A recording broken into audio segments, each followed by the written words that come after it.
જય શ્રી કૃષ્ણ.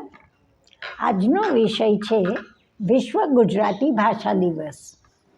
વિશ્વ ગુજરાતી ભાષા દિવસ દર વર્ષે 24 ઓગસ્ટે ઉજવાય છે.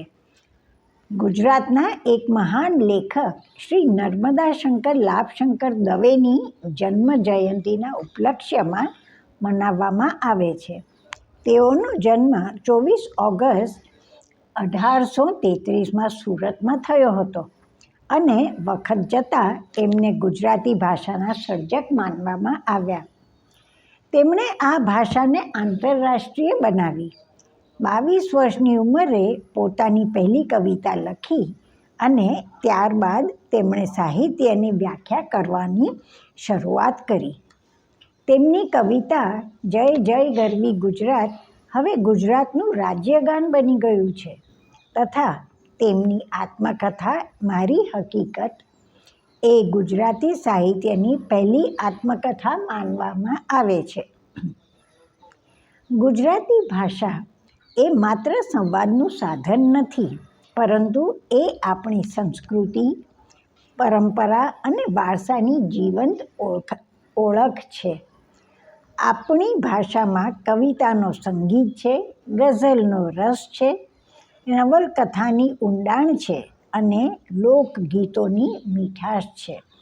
નરસિંહ મહેતાથી લઈને ઝવેરચંદ મેઘાણી અને ઉમાશંકર જોશી સુધી ગુજરાતી સાહિત્યે સમગ્ર વિશ્વને અમૂલ્ય ખજાનો આપ્યો છે.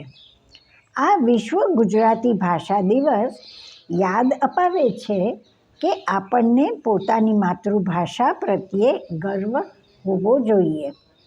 આજના ગ્લોબલ યુગમાં અંગ્રેજી કે અન્ય ભાષાઓ શીખવી જરૂરી છે, પરંતુ પોતાની ભાષાની જડો ભૂલવી ના જોઈએ. ગુજરાતી ભાષામાં વાતચીત કરવી, લખાણ કરવું અને સાહિત્ય વાંચવું એ આપણા અસ્તિત્વને મજબૂત બનાવે છે. એ આપણા વિચાર, સંસ્કાર અને ઓળખનું પ્રતિબિંબ છે.